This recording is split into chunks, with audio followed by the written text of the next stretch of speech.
ಮಾನಸಿಕ ರೋಗಿಗಳ ಸಾಮಾಜಿಕ ಪುನರ್ವಸತಿಗಾಗಿ ಸ್ಥಾಪಿಸಲ್ಪಟ್ಟು ಅಮೋಘ ಸೇವೆಯಲ್ಲಿ ನಿರತರಾಗಿರುವ ಸ್ನೇಹಾಲಯ ಸಂಸ್ಥೆಯು ತಮ್ಮ ವ್ಯಸನ ನಿವಾರಣಾ ಕೇಂದ್ರದಲ್ಲಿ ಹೊಸದಾಗಿ ನಿರ್ಮಿಸಲಾದ ಟೆರೇಸ್ ರೂಫಿಂಗ್ ಮತ್ತು ನೆಲಹಾಸಿನ ಉದ್ಘಾಟನೆಯನ್ನ ನೆರವೇರಿಸಿದರು.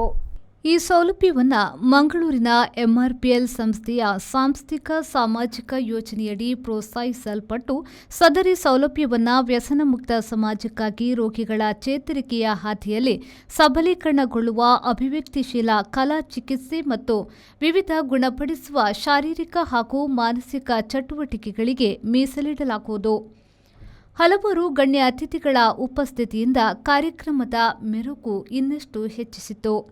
ಎಂಆರ್ಪಿಎಲ್ನ ಸಿಎಸ್ಆರ್ ವಿಭಾಗದ ಹಿರಿಯ ವ್ಯವಸ್ಥಾಪಕ ಕೆ ನಾಗರಾಜ್ ರಾವ್ ಅವರು ಮುಖ್ಯ ಅತಿಥಿಯಾಗಿ ಹಾಜರಿದ್ದು, ಎಂಆರ್ಪಿಎಲ್ನ ಒಎನ್ಜಿಸಿ ಮಂಗಳೂರು ಗ್ರೂಪ್ನ ಜನರಲ್ ಮ್ಯಾನೇಜರ್ ಕೃಷ್ಣ ಹೆಗ್ಡೆ ಮಿಯಾರ್ ಅವರ ಪರವಾಗಿ ರಿಬ್ಬನ್ ಕತ್ತರಿಸುವ ಮೂಲಕ ಹೊಸ ಸೌಲಭ್ಯವನ್ನು ಉದ್ಘಾಟಿಸಿದರು. ನೆರೆದ ಅತಿಥಿಗಳು ದೀಪ ಬೆಳಗಿಸಿ ಹಾಗೂ ವನ ಮಹೋತ್ಸವವನ್ನು ಸಾಂಕೇತಿಸಲು ಗಿಡ ನೆಟ್ಟು ಕಾರ್ಯಕ್ರಮಕ್ಕೆ ಚಾಲನೆಯನ್ನ ನೀಡಲಾಯಿತು.